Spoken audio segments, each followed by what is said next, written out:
اهلا بيكم في قناة بصبص والمطبخ.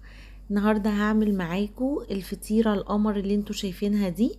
هي فطيرة الجلاش، هنعملها بالجلاش، بس هي بتبقى عاملة زي الفطيرة بالظبط اللي بتجيبيها من عند الفطاطري، اللي هي الفطيرة الحادقة.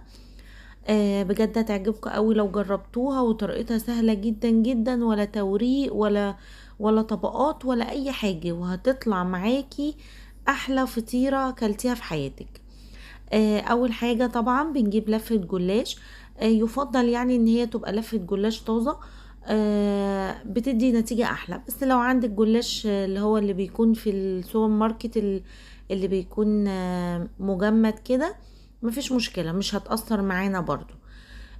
بصي بقى، انا هسيبها رول زي ما هي كده، وهقسم الرول على يعني زي تلت وتلتين، تمام. آه، او نص ونص، يعني اي حاجة من الحاجات دي، بس لما بتبقى تلت وتلتين هقولك ليه دلوقتي. هقطع بقى الجلاش، عندي بقطعه بعرض ايه صباع كده، بالسكينة عادي خالص. ودي طبعا فكرة بتكون حلوة قوي لو الجلاش عندك مثلا بقاله فترة في الفريزر او متكسر، او جبتيه ولقيتيه متكسر، هتعملي الطريقة دي سهلة جدا جدا. بصي بقى، بفكه كده من بعضه، بخليه زي الشرايط كده. بفك الجلاش كده من بعضه، بفرفطه، وكده الجلاش يعتبر عندي جاهز. طريقة سهلة خالص، مش هتاخد منك وقت ولا مجهود ولا اي حاجة، في 5 دقايق هتعملي، ولا تورقي بقى ولا توجعي قلبك زي ما كنا يعني تعملي بقى طبقات كده من الجلاش وتفضلي تدهني سمنة والحاجات دي، لا، بسهولة جدا هتعمليه. جبت بقى طاس صينية قصدي. انا بحب اعمل في الصينية اللي هي بتاعت البسبوسة، عشان بتبقى القمر بتاعها من الجناب كده واطي شوية، بتديني نتيجة حلوة ولون كمان حلو قوي للجلاش. ودهنتها كده سمنة، وابتديت احط الجلاش، وطبقة الجلاش التانية دي بقطعها واسيبها، بس ايه لغاية ما اجهز الباقي الخليط. فرفضتها كده وسبتها بقى على جنب. عندي هنا الخليط بقى التسقية اللي انا هعمله. عندي نص كوباية من السمنة، تقدري تخليها ربع كمان تبقى احسن، عشان هي كانت تقيلة شوية، فخليها ربع كوباية بس من السمنة، وبضاية، وعلبة زبادي، وملح وفلفل طبعا. وبس ممكن تحطي شوية كزبرة ناشفة، يعني حاجة بسيطة قوي، او 7 بهارات، حاجة بسيطة قوي، بس انا استكفيت قوي بالبهارات دي. بضربه بقى كده بالمضرب، وبعدين هنزل بكوباية لبن، يبقى بضاية وعلبة زبادي وربع كوباية سمنة وكوباية لبن. وبعد كده بحط معلقة صغيرة من البيكنج باودر، ودي لازم مهمة قوي عشان بتدي توريق كده للجلاش، بتديله كمان يكون كده مورق ومش مكبوس. هبتدي بقى اخد خليط التسقية دوا، واوزعه على الجلاش اللي انا عملته في الصينية، اشرب كل الجلاش منه زي ما انتوا شايفين كده. بشرب الجلاش حلو قوي قوي، لغاية ما ادوس عليه بصوابعي كده الاقيه مسقي كويس قوي. بسويه بس كده بالظهر المعلقة، علشان اتأكد ان كل الجلاش اتشرب كويس من خليط التسقية اللي انا عاملاه ده. لو لقيت حتت كده مش محطوط فيها، ببتدي ان انا اوزع فيها الخليط. عندي بقى، بصي بأقل الامكانيات اللي عندك، كان عندي بولة صغيرة من اللحمة المفرومة كانت متبقية من صينية مكرونة بشاميل. فحطيتها كده في كيس وحطيتها في الفريزر، وقلت بقى المرة دي اطلعها اعمل بيها الوصفة. بصي هما يعني 4 5 معالق بالكتير، قليلين، بس احنا هنعملهم بقى صينية كبيرة وتكفي يعني 4 أفراد أو 6 أفراد كمان، بأقل الإمكانيات.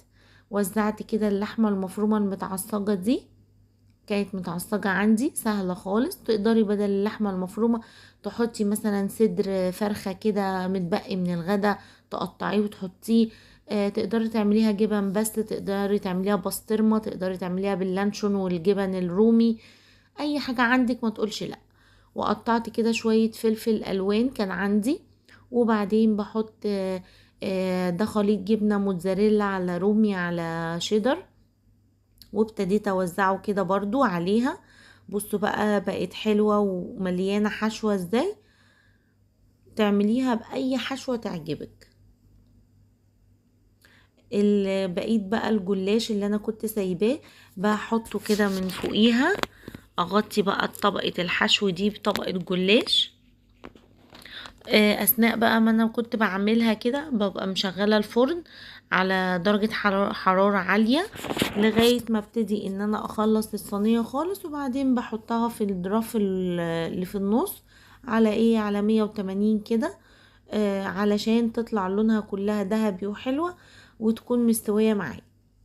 بقيت بقى خليط التسقية اللي انا كنت عاملاه بسقي بيه الجلاش من فوق. ببتدي ان انا اوزع كده الخليط من فوق وبحطه كله.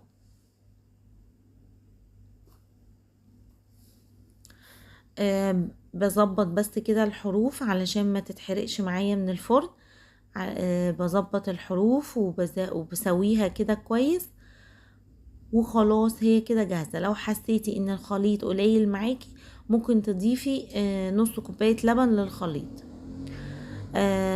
خلاص كده كانت تمام. حطيتها بقى في الفرن، واول ما ابتدت ان لونها كده يصفر شوية ابتديت بقى ان انا ازود بقى جبن من فوق علشان تدي طعم حلو وكمان تدي لون كمان جميل.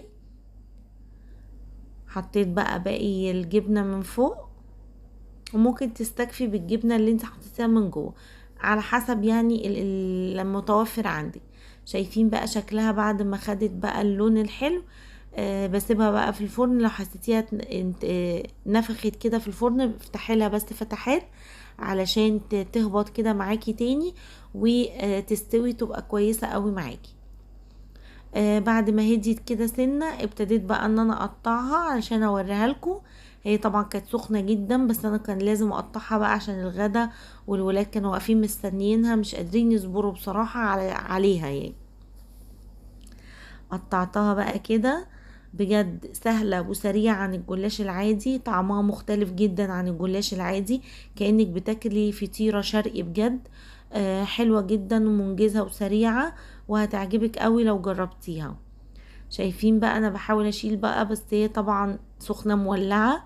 بحاول اشيل لكم الطبق عشان اوريكم الطبقات بتاعتها من جوه. شايفين عاملة ازاي مورقة والطبقات بتاعتها حلوة جدا.